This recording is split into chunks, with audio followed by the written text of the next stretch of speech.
শ্বশুর বলছে আমি 20 লক্ষ টাকা দিয়ে স্কুল মাস্টার জামাই কিনেছিলাম, আমার জামাই হয়ে গেল ভূশিক্ষক। অপাকে টাকা নিতে কে বলেছিল? অপার বাড়িতে টাকা গোনার মেশিন আনতে হয়েছিল কেন? শিক্ষামন্ত্রীকে টাকা নিতে কে বলেছিল? কুন্তলকে টাকা নিতে কে বলেছিল? তুমি জানতে না? এই মুহূর্তে আইনজীবী আলী আফজাল রয়েছে আমাদের সঙ্গে। সুবোধ সরকার বলছে যে সবচেয়ে মানবিক মুখ্যমন্ত্রী নাকি মমতা বন্দ্যোপাধ্যায়, আপনিও তাই মনে করছেন? হ্যাঁ, মানবিক মুখ্যমন্ত্রী। বাংলার শিক্ষক সমাজের সাথে মির্জাফরি করেছে সেই মুখ্যমন্ত্রী, অর্থাৎ বাংলার বুকে নবাব সিরাজউদ্দৌলার সাথে মির্জাফরি করেছিল, তাই বাংলা স্বাধীনতা থেকে বঞ্চিত হয়েছিল। সেদিন থেকে বাংলার মুসলমানরা মির্জাফর নামটা কোনো ঘরে, মুসলমান ঘরে মির্জাফর নাম রাখে না ছেলে সন্তান হলে। ঠিক একই কায়দায় শিক্ষকদের সাথে যে নিমকখারামি করেছে, শিক্ষকদের সাথে যে নিমকখালালি করেছে, শিক্ষকদের সাথে যে বেইমানি করেছে, তাই মমতা ব্যানার্জির অপর নাম চাকরি খেকো মুখ্যমন্ত্রী, মমতা ব্যানার্জির অপর নাম ঘুষখোর মুখ্যমন্ত্রী, মমতা ব্যানার্জির অপর নাম ঘুষের বদলে চাকরি দেওয়া মুখ্যমন্ত্রী। উনি বলছেন কারোর চাকরি আমি যেতে দেব। আরে বাপ রে বাপ, ওরে বাপ রে বাপ, ওনার বাড়িতে কিসের চাকরি দেবে? সুপ্রিম কোর্টে আমার হাইকোর্ট যখন বলেছিল প্রেস আর নন প্রেস বেছে দাও, দিতে পারিনি, মুড়ি আর মিছরি এক করে দিয়েছিলে। সুপ্রিম কোর্ট বলল প্রেস আর নন প্রেস দাও, দিতে পারোনি। এখন সুপ্রিম কোর্টের রায়ে 26,000 ছেলের চাকরি চলে গেছে। লাট করো মুখ্যমন্ত্রী মমতা ব্যানার্জি, মমতা আপা, মমতা খালা ওরফে মমতা বেগম। তুমি টাটার মতো কারখানা 90% হয়ে যাওয়া কারখানা সুপ্রিম কোর্টের আদেশে ডিনামাইট দিয়ে উঠে ভেঙে দিয়েছিলে, তখন সুপ্রিম কোর্টের রায় তোমার কাছে ধন্য ধন্য হয়ে গেছিল। টাটা কোম্পানিকে ভেঙে গুঁড়ি দিয়ে তুমি শস্যের দানা ছড়িয়ে দিলে সিঙ্গুরের বুকে, তখন সুপ্রিম কোর্টের রায় তোমার কাছে সুস্বাগতম ছিল।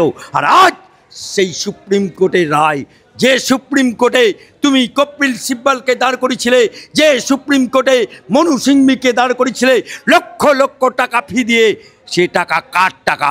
মমতা ব্যানার্জির বাপের টাকা। যে টাকা দিয়ে তুমি কপিল সিব্বলকে রেখেছিলে, তুমি কি কালীঘাটে টাকা ছাপাও? তুমি কি নবান্নের টাকা ছাপাও?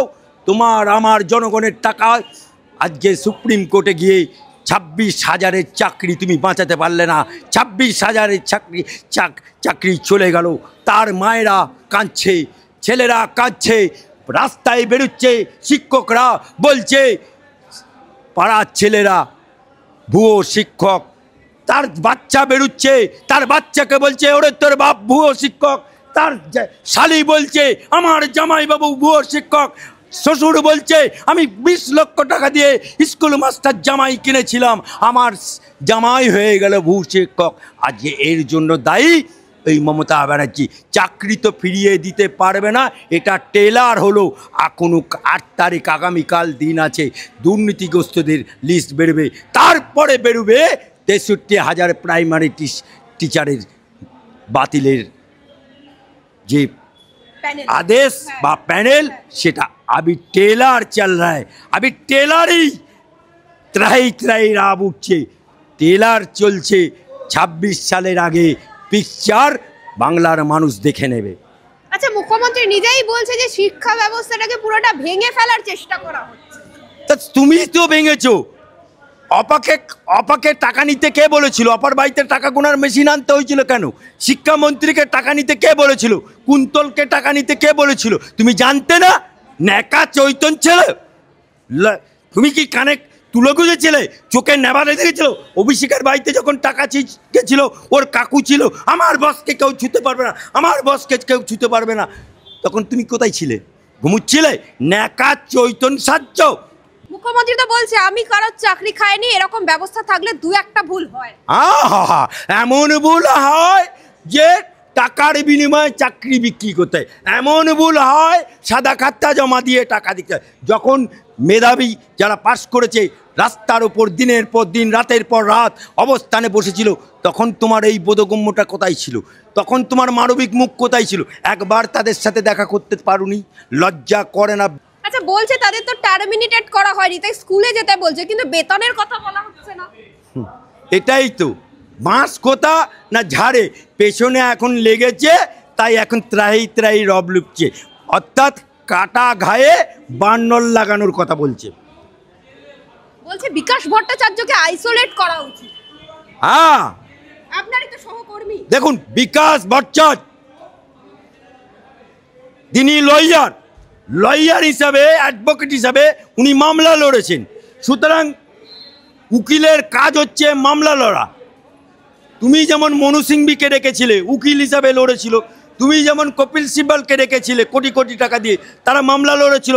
বিকাশ ভট্টাচার্যেরও সেই রকম মামলা লড়ার তার দায়িত্ব, সে মামলা লড়েছিল।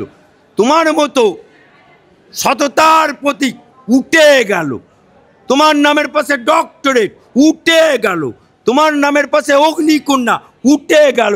বিকাশ রঞ্জনের নামের পাশে ডক্টরেটও নেই, আর সততার প্রতীকও নেই। তার নামের পাশে আছে এলএলবি। ক্ষমতা থাকলে এলএলবিটা তুলে দেখাক না। একদম শেষ প্রশ্ন করব। মুখ্যমন্ত্রী বলছে আমাদের হৃদয় পাথর নয়, জেলে ভরে দিলেও আই ডোন্ট কেয়ার। জেলে ভরে দিলে আই ডোন্ট কেয়ার, তাহলে অত যদি জেলকে ভয় না থাকে, তাহলে উনার আলালের ঘরে দুলাল বুয়োর 7 লক্ষ ভোটে জেতা অভিষেক ব্যানার্জি আমার হাইকোর্টের রায়ে বাঁচাও সাধু বাবা বলে সুপ্রিম কোর্টে যেতে হচ্ছে কেন? মমতা বুবু জবাব দিতে পারবে? অভিষেককে বাঁচানোর জন্য তুমি সুপ্রিম কোর্টে বড় বড় লয়ার ধরছো, অভিষেককে বা গরুচরের মাথাকে বাঁচানোর জন্য তুমি কপিল সিব্বলের কোলে দুলছো, কখনো মনু সিংভির কোলে দুলছো। অর্থাৎ চোরের মায়ের বড় গলা, তাই না? নিজের বেলায় আঁটি সুটি, পরের বেলায় দাঁত কাপাটি।